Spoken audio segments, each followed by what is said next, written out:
नमस्कार प्रणाम। 26 सितंबर 1997 इंडोनेशिया के तांगेरांग सुकर्नो हट्टा अंतर्राष्ट्रीय हवाई अड्डे से पोलोनिया अंतर्राष्ट्रीय हवाई अड्डे के लिए एक विमान उड़ान भरती है। इसमें 222 यात्री और 12 चालक दल के सदस्य मौजूद थे। ये उड़ान अनुसूचित घरेलू उड़ान थी।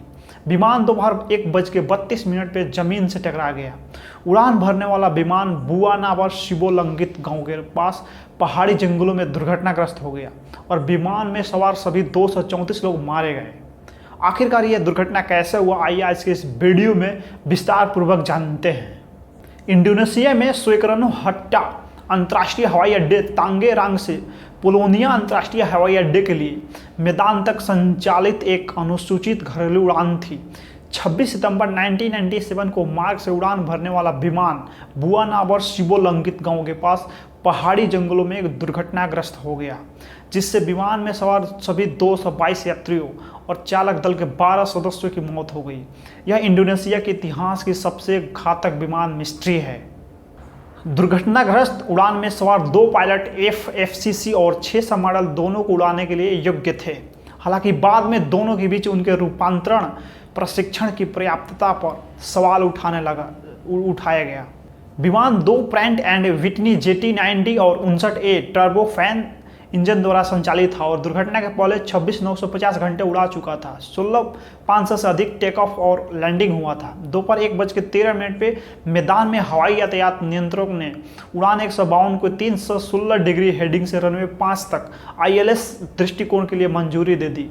चालक दल का नेतृत्व कैप्टन हंस राचमो वियोगो कर रहे थे, जो गरुड़ इंडोनेशिया में 19 वर्षों का उड़ान अनुभव और लगभग 12,000 घंटों की उड़ान का अनुभव रखने वाले पायलट थे।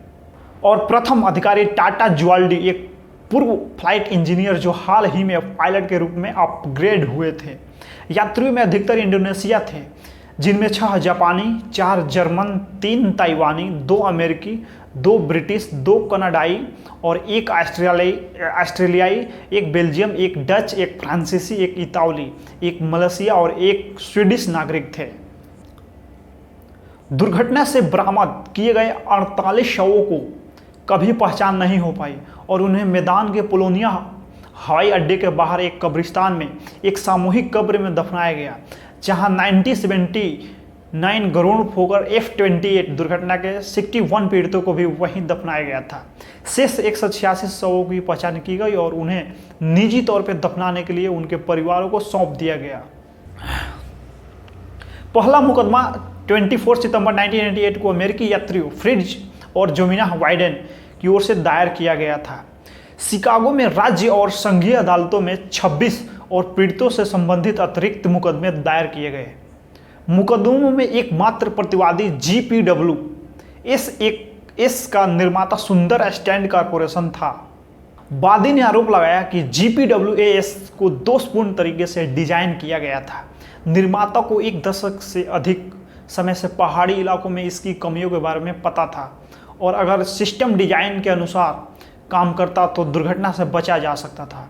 सूड स्टैंड ने इस दावे का खंडन किया और जिम्मेदारी स्वीकार नहीं की। दुर्घटना के लगभग 6 साल बाद मुकदमा अदालत के बाहर सुलझा लिया गया।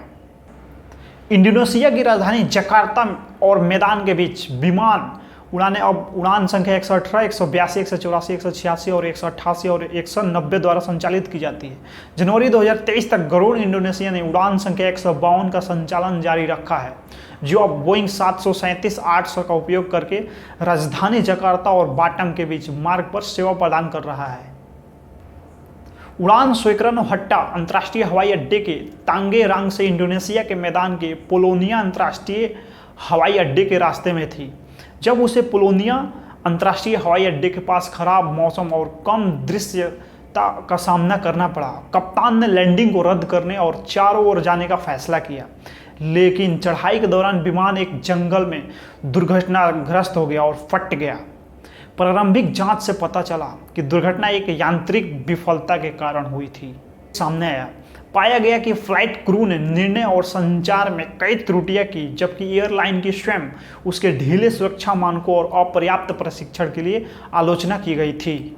दुर्घटना के प्रमुख कारकों में से एक कप्तान का खराब दृश्य में घूमने का प्रयास करने का निर्णय था। यह पैंतरेबाजी आम तौर पे केवल तभी की जाती है जब पायलट को रनवे और आसपास के इलाके का स्पष्ट दृश्य दिखाई देता है।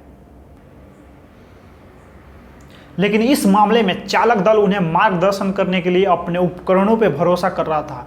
जब कप्तान ने देखा कि ऊंचाई बहुत कम है तो उसने विमान को किनारे करके इसे बढ़ाने का प्रयास किया, लेकिन इससे विमान एक तीव्र मोड़ में आ गया जिससे वह उबरने में असमर्थ हो गया। बाद इंडोनेशिया सरकार और विमान अधिकारियों ने सुरक्षा मानकों में सुधार लाने और भविष्य में इसी तरह की घटनाओं को जोखिम को कम करने के उद्देश्य से सुधारों की एक श्रृंखला लागू की।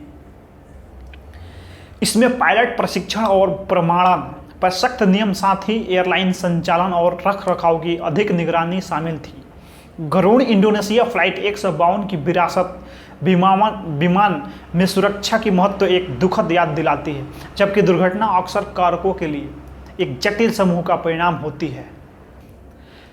यह महत्वपूर्ण है कि पायलट और एयरलाइंस आपदा को जोखिम को कम करने के लिए हर सावधानी बरता जाए।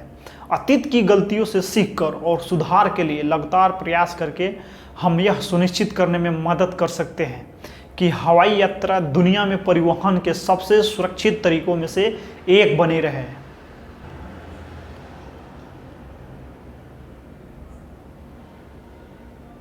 गरुड़ इंडोनेशिया 1949 में स्थापित इंडोनेशिया की प्रमुख एयरलाइनों में से एक है। कंपनी एक 5 स्टार एयरलाइन है जो घरेलू और अंतर्राष्ट्रीय दोनों उड़ानें प्रदान करती है। तो आप लोग देखें कि एक छोटी सी गलती के कारण 234 लोग कैसे मारे गए।